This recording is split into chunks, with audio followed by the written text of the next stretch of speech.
Hello, everyone. Welcome to Wayfarers. We're so excited you're here. Let's worship.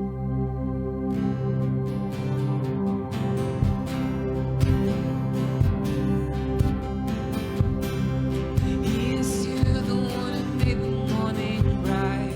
He is still the one who taught the stars to shine. He is still the one who graced the dead of night. Pulled me from the dark, set my heart alight. Oh,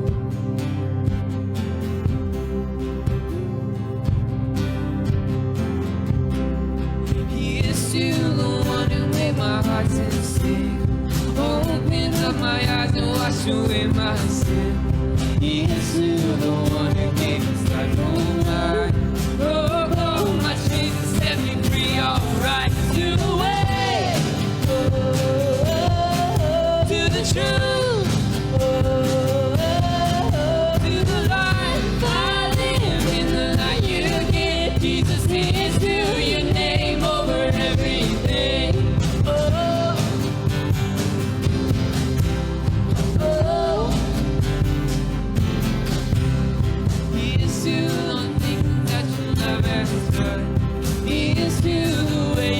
Away my past. He is still my future and the things to come. He is still my Savior's everlasting love. To the way, to the truth, to the life. I live in the light you give. Jesus, He is still your name over everything. To the way,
down the way.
to the end, Lord, that we can put our full hope and our full confidence, our full assurance and reliance in you.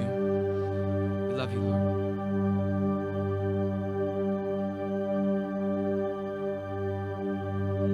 You are constant in the way that you forgive me,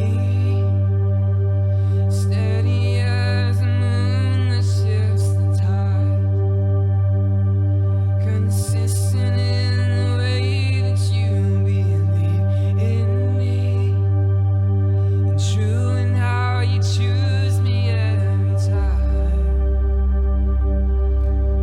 Sing to the end.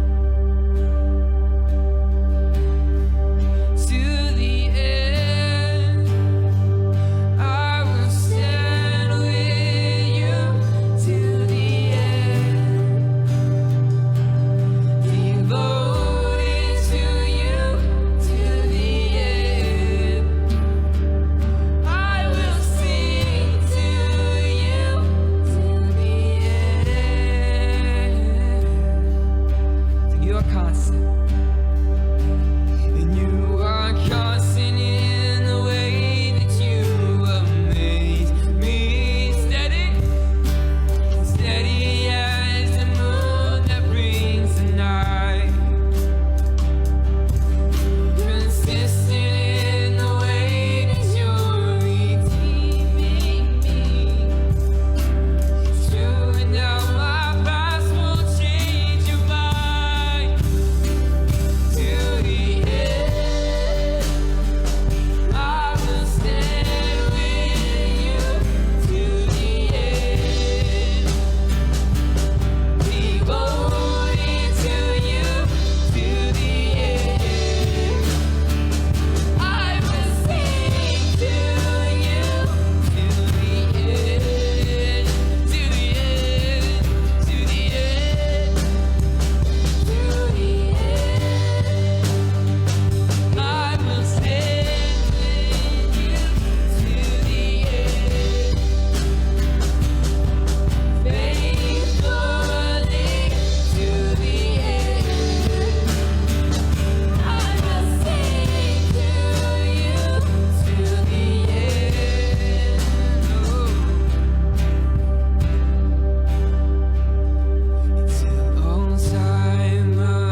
These words from Psalms 22 were the last words of Jesus before his death on the cross.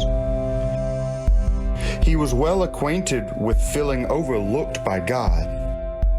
But it is precisely in times like these that we must remember the words of Jesus given in his most famous sermon. A sermon given on top of a mountain. A sermon which begins like this. Blessed are the poor in spirit, for theirs is the kingdom of heaven. Blessed are those who mourn, for they shall be comforted. Blessed are the meek, for they shall inherit the earth. Blessed are those who hunger and thirst for righteousness, for they shall be satisfied. Blessed are the merciful, for they shall receive mercy. Blessed are the pure in heart, for they shall see God. Blessed are the peacemakers, for they shall be called sons of God. Blessed are those who are persecuted for righteousness' sake, for theirs is the kingdom of heaven. Blessed are you when others revile you and persecute you and utter all kinds of evil against you falsely on my account. Rejoice and be glad, for your reward is great in heaven, for so they persecuted the prophets who were before you.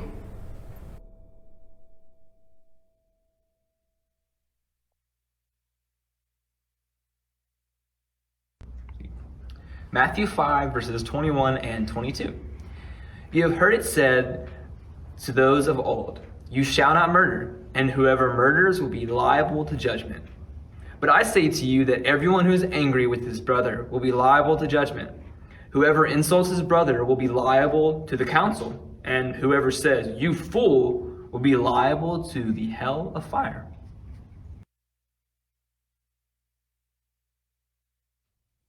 Alrighty. Welcome, everybody. Thank you so much to all of you who are tuning in with us today for our live stream here. Just so excited that you've decided to tune in and watch our Sunday service here at Wayfarers Christian Church. For those of you that don't know me, my name is Nick Griffin. I'm the lead pastor here at Wayfarers. And for the last few weeks, we have been going through a series where we have been looking at the Sermon on the Mount.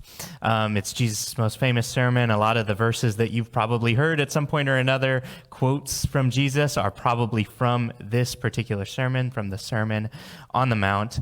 And Noah was our teaching pastor. He spent the first couple weeks giving us a little bit of an introduction, went through some of those Beatitudes, the types of people that God blesses. And last week, I got the kind of fun opportunity of helping to explain a difficult passage where Jesus explains what his relationship is between the Old Testament law, the law of Moses, and what he is going to explain here on the top of this mountain, this law of Christ, which is what the Apostle Paul calls it. And what I mentioned last week was that the thing Jesus was trying to get across is that the law of Christ, the law he is going to expound here on the top of this mountain in the Sermon on the Mount, is the final, the fulfilled version of what that law of Moses kind of hinted at. This is that was kind of the halfway filled version. This is the final full version of the law. And so after all of that introduction, we get into the nitty-gritty of it here with the verse that we are starting with today, the verse that is focusing on a very interesting issue of anger specifically. This one has felt really, really timely to me just in general. I've been thinking about this verse a lot throughout the last year, and I think it's just because I feel like everybody is angry right now.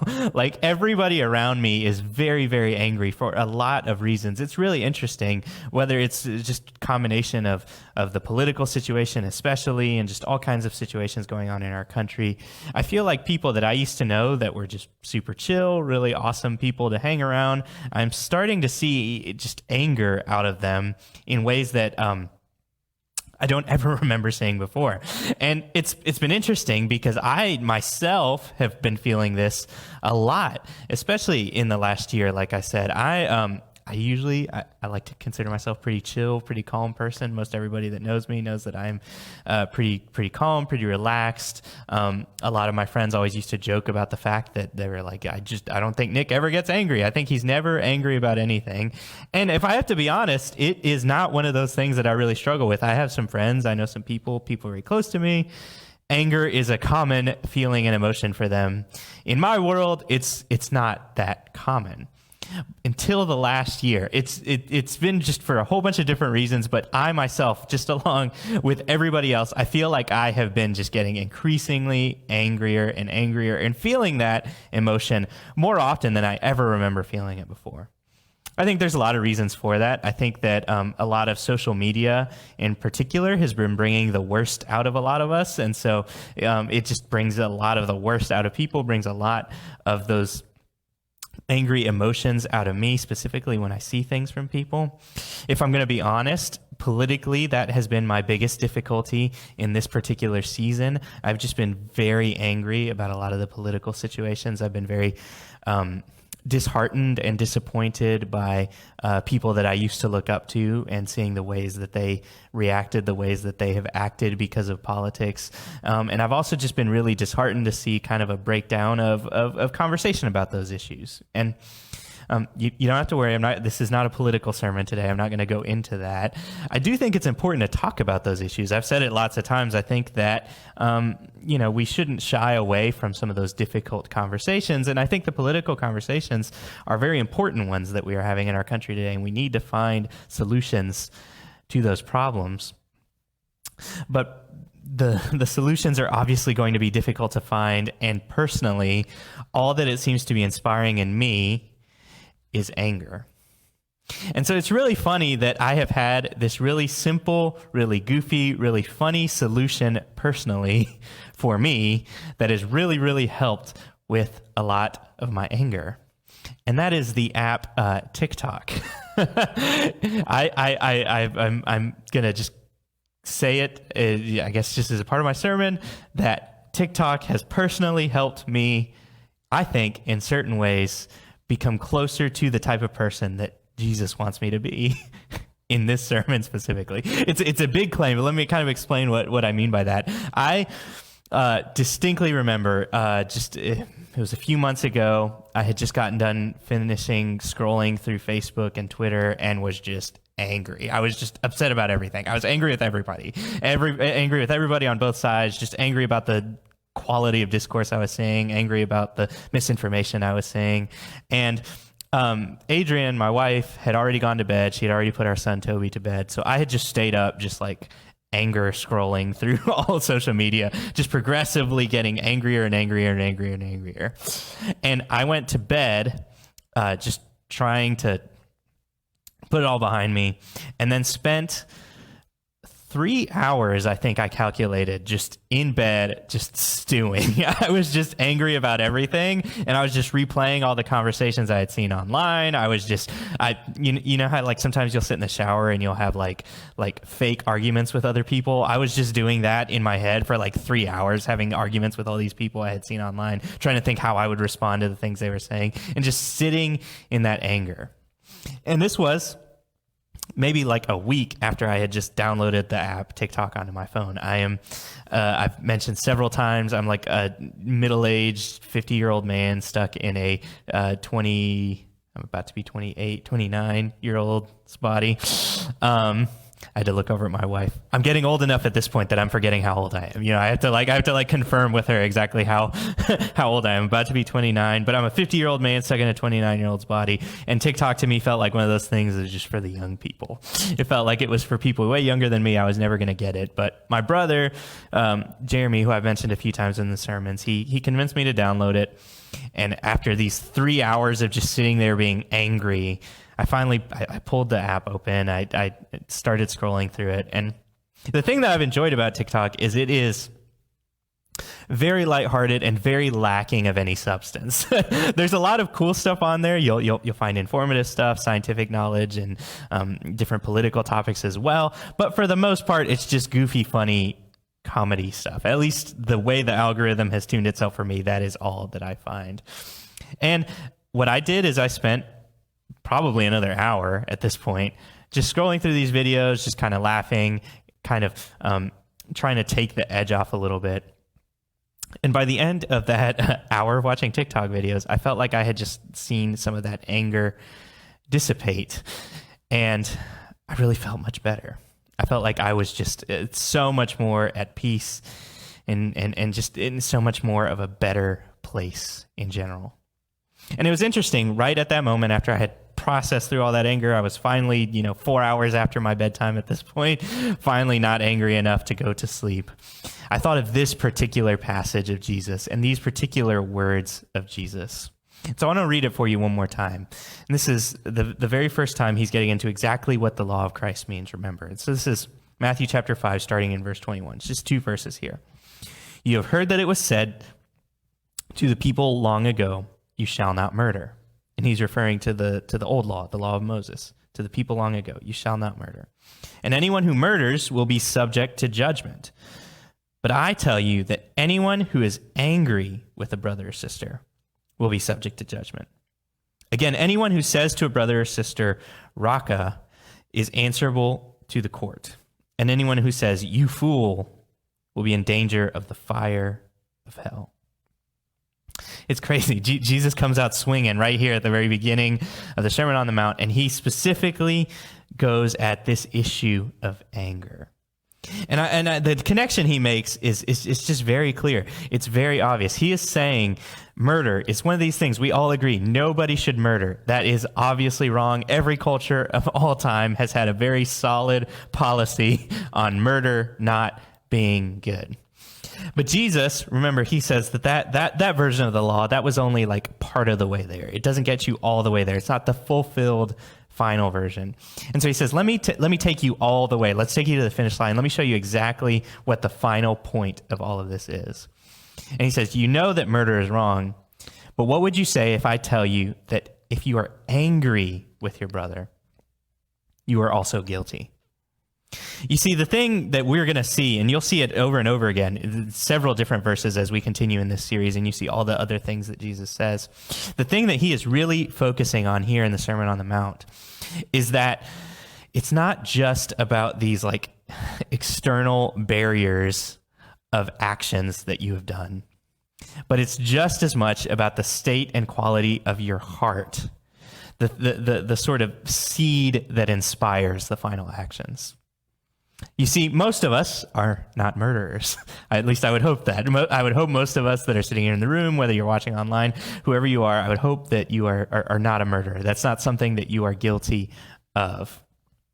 And so a lot of us will just check mark that off the list. We'll just say, yep, I'm not a murderer. I can check mark that off the list. But the thing is, we don't realize that for the most part, people don't just get to murderer status immediately. That's not, you don't just wake up one day and become a murderer, decide you're going to murder people. For the most part, there is a ramp up to that. There's an entire lifestyle, an entire life experience of just all kinds of bad choices, all kinds of bad places for your heart to be in that eventually leads you to the position that where you can be a murderer. And Jesus is telling us that if you are angry, if you feel anger towards a brother or sister, then you are in danger of going down that path towards murder. You may not have murdered anybody yet, but if the anger is there in your heart towards a brother or towards a sister, then that just proves that in your heart, you still have the heart of a murderer. Your heart is still in this place where you may not have done the external actions, you may not have actually killed somebody, but your heart is just as guilty as that of a murderer. And these are really strong words. He even goes further and extra clarifies it for us, just so that nobody can say, no, this doesn't apply to me. And he specifically talks about people who are using these terms of contempt for other people, and people who call other people fools. I think of this a lot specifically, like I mentioned in political discourse in our society right now. Over and over and over again, I see people specifically calling people from the other party, they're idiots, they're fools, they don't know what they're talking about. And lots of times we can think that we're right in judging them that way, but I want to be extra clear. If you find yourself using that sort of language towards anybody, whether it's people from another party or just anybody that you have contempt for, take these words of Jesus seriously. You are in danger of the fires of hell. That's specifically what he says. If you are feeling that sort of anger in this moment, you are in danger of the fires of hell. And that's a really, really important point that I do not want us to miss, because every time I've preached on this passage a few times in the past, and every single time I preach on it, I will always get off the stage and I'll go to dinner with somebody or go to lunch with somebody after the service, and people will always start qualifying it though, and they'll be like, yeah, I understand what Jesus is saying. I understand anger is bad, but not this, right? But not that. And this is one of those passages that we have read a million times. And we just always find ways to wiggle out of it and convince ourselves that this is not applying to us. And I want to be extra clear. This does apply to us. This does apply to you. And so to make that point extra clear, I wanted to just mention a couple of the things that people will bring up to me, a couple of the excuses that people give for why this doesn't apply to me. Jesus isn't talking about me here in this situation. He's talking about something different. And the first one, the first example of this, the first example that people will give to kind of wiggle out of feeling guilty and feeling specifically judged with this passage talking about anger, is that they will make a reference to Jesus and to the life of Jesus. There's this meme that I see shared all the time on Facebook, on Twitter. We're going to put it up on the screen. You may have seen it before.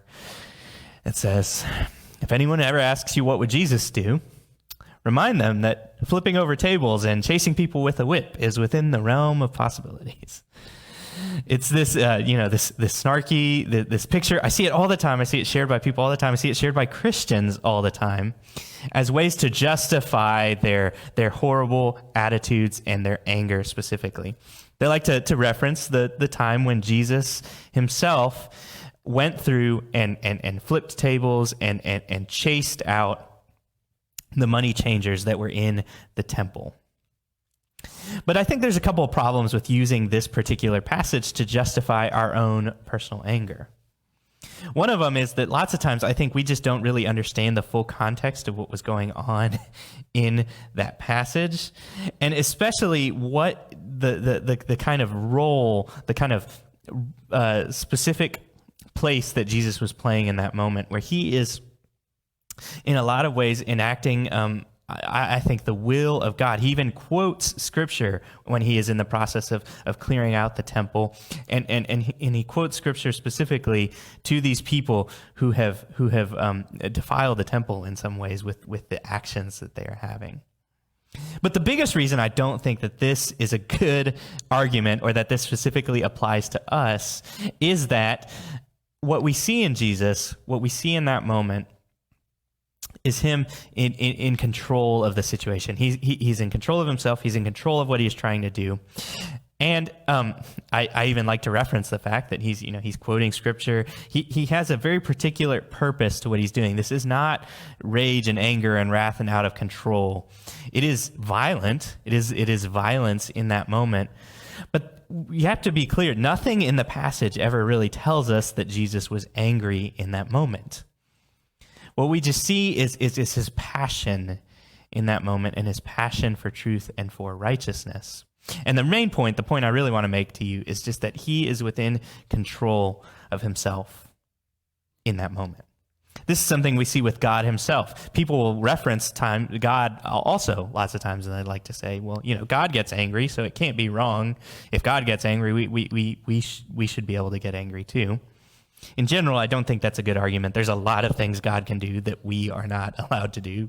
But in general, the main thing we do see about God's anger is that he is never out of control in his anger. And that's not something that I think me and you can say. If you got to be honest with yourself, when you get angry, think about, what is your state of mind in that place? Are you perfectly in control of your words, of your actions? How many times have you been angry with somebody and said something that was hurtful to them that you didn't mean? How many times have you been angry with somebody and said something that is just out of character for you to say? How many times have you lost control of your person and of your character because of anger? You see, anger functions very interestingly in our brains. I was reading this really, really interesting article the other day.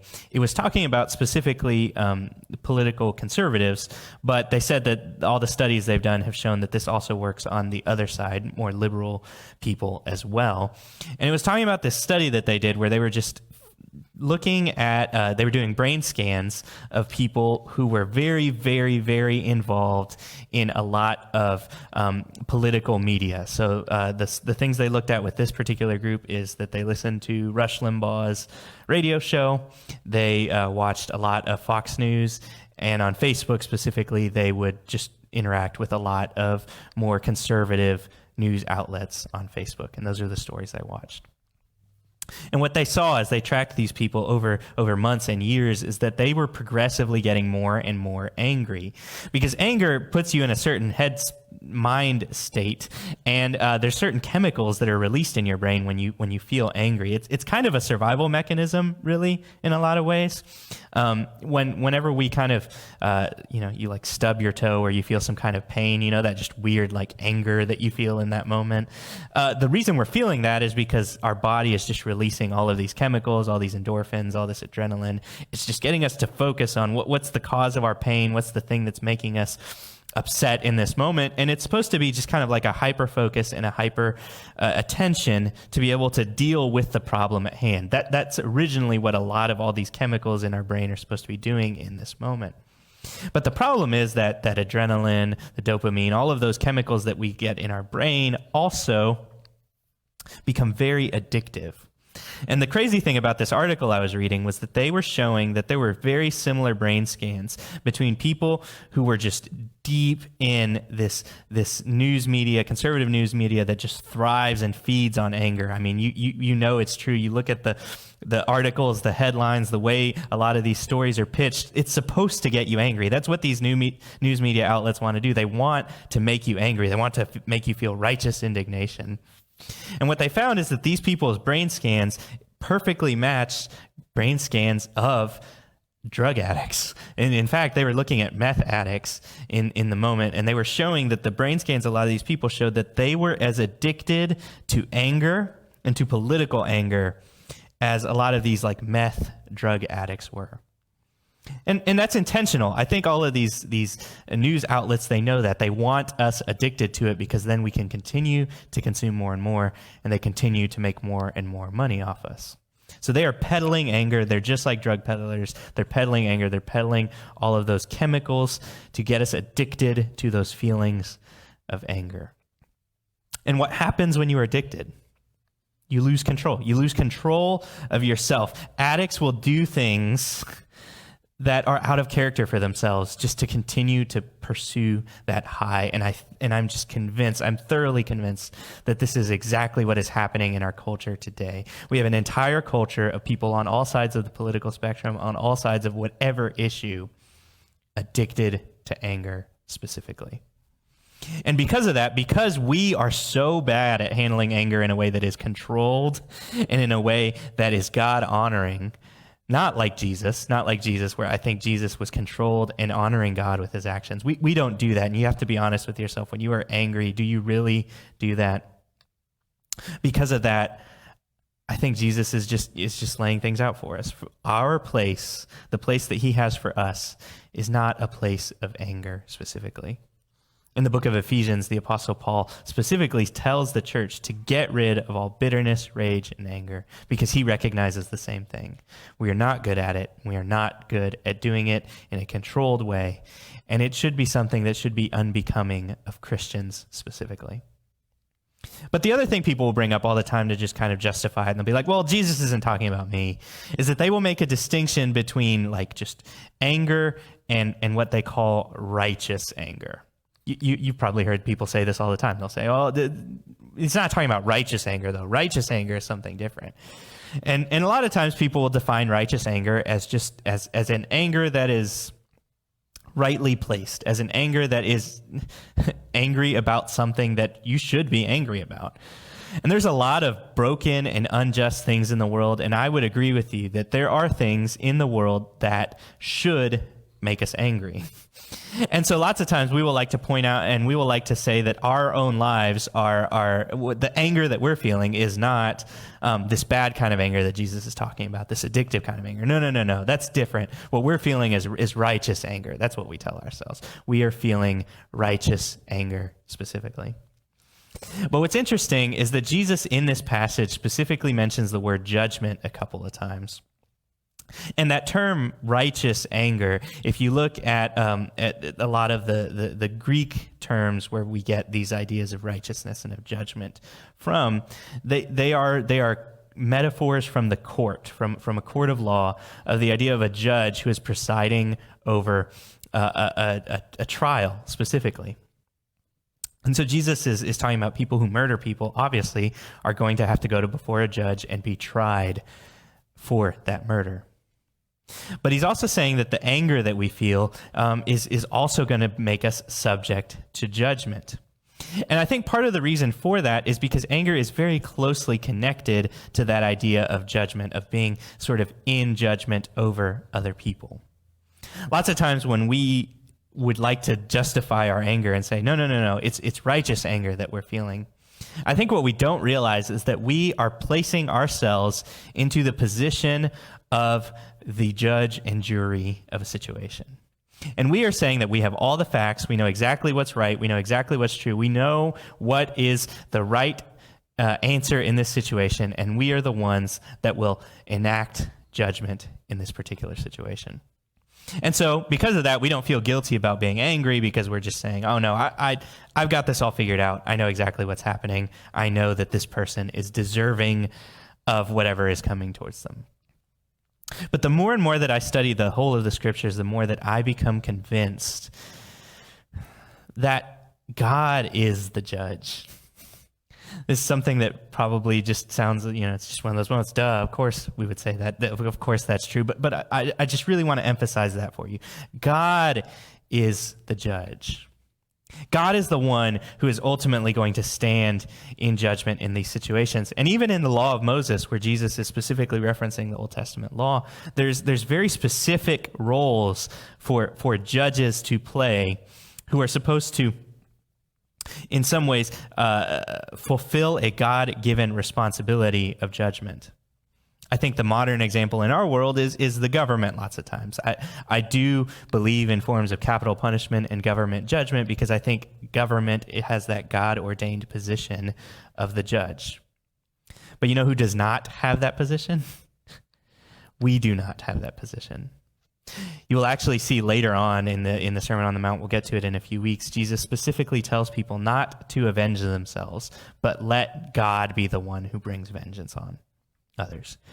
God is the one who is going to judge. God is the righteous judge, the one who's going to stay in control, who's going to perfectly see all the facts, and who's going to make sure that people get what they deserve. So why waste any time with that anger now? I really think that lots of times when we are just wasting our time with anger. Turn it over to God. Understand that God is the one who is going to judge. And just let go of it. Let go of that anger and just feel that peace that you can feel. In a funny way, I think that's kind of what that hour of scrolling through random funny TikTok videos helped do for me. It just helped me to just kind of let go of my grip on this anger that I was feeling, on this position of judge that I felt like was my position to be played. But I do want to give you just one specific practical thing maybe that you can do as I finish up here today. And that is specifically to take the example of David, of King David in the Old Testament. You see, David had a lot of enemies. He had a lot of political enemies and a lot of people that were such strong enemies of him that they were actually out to kill him. They wanted him dead. Lots of times we might say that joking. We might say, oh, that person hates me. They want me dead. But David had real people out there who actually wanted him dead. But one of the things that you really see about David is that he understands that role that God plays as the ultimate judge. And so in a lot of the Psalms, you get these really interesting Psalms. The Psalms are kind of these poems that David would write, these songs he would write. And there's these interesting Psalms that have this big word on them. They call them imprecatory Psalms. And they are these Psalms when David is asking God to bring judgment on his enemies. He is crying out to God to bring judgment on his enemies. And they sound very angry and very judgmental. But I actually think that's one of the best things that we can do. I don't think bottling up our anger is the solution. I don't think it is to just ignore those feelings that we feel. But maybe one of the best things that we can do when you start to feel anger, when you start to just feel that tension and that anger, remember this warning of Jesus. Remember the strong words he says. You are in danger of the fires of hell. Remember that. That's talking about you. Don't try to weasel out of it. But then the other thing you can do is to express those emotions to God. Don't go on Facebook and write some big rant. Don't go even to your spouse, I would say, and just start ranting about whatever you're feeling, or to your friends, or to the people around you. Express those feelings and those emotions to God. Turn it over to him as the judge. And I think that you will find just a peace in that surpasses understanding. I've been doing that myself a lot lately. I've been trying to turn that anger over to God, turn it over to him as the judge, and understand that he is going to do what is best in this situation, and I just need to trust that. I think that's really important. And the reason I've been so passionate about this is because I really do think you're going to live a better life.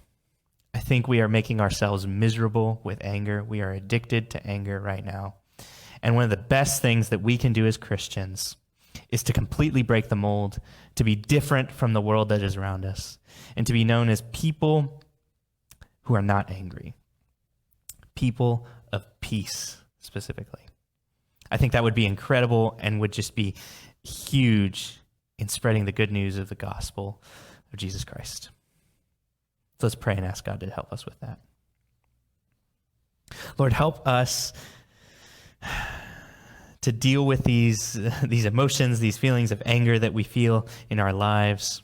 Help us to understand the severity of exactly what you have said. This is serious. This is real. This is something that we need to take to heart. Help us to understand that. Help us to feel that in a way that leads us to change our lives, to remove those aspects from our hearts. We ask, Lord, that you would just purify our hearts from any of that anger. Help us to be people who bring peace, and people who really just spread the good news of the gospel in a way that is just a refreshing, a refreshing drink of water for people who are just thirsty for truth. People who are just struggling in this world of violence, of anger, of so many of these negative things that are just bringing all of us down and twisting us into just less than human. Help us to truly be the people who represent you rightly. Help us to be people of peace. In Jesus' name, amen. Thank you for tuning in. We hope to see you next week.